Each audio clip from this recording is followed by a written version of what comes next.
ஜம்மு காஷ்மீரில் இன்று காலை எல்லை தாண்டி பாகிஸ்தான் நடத்திய தாக்குதலில் உயிரிழந்தவர்களின் குடும்பங்களுக்கு தலா 10 லட்சம் ரூபாய் நிவாரணம் அறிவித்திருக்கிறது ஜம்மு காஷ்மீர் மாநில அரசு.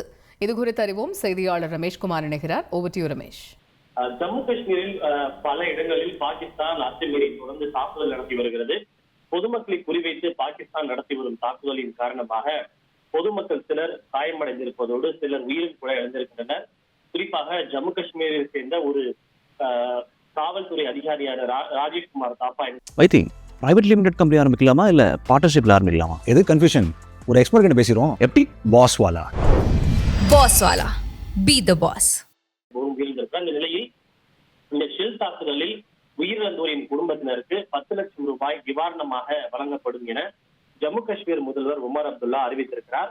இந்த பாகிஸ்தான் நடத்திய ஷெல்லிங் தாக்குதலில் அப்பாவி உயிர்கள் பலியாகி இருப்பது தமக்கு வேதனையை அளித்திருப்பதாகவும் இந்த பாதிக்கப்பட்ட மக்களுடைய இன்னல்களை குறைப்பதற்காக இயன்ற அனைத்து நடவடிக்கைகளையும் தான் எடுத்து வருவதாகவும் தெரிவித்தது உமர் அப்துல்லா. இந்த தாக்குதலில் உயிரிழந்தோரின் குடும்பத்திற்கு 10 லட்சம் ரூபாய் நிவாரணமாக வழங்கப்படும் என அறிவித்துள்ளார். தகவல்களுக்கு நன்றி ரமேஷ்.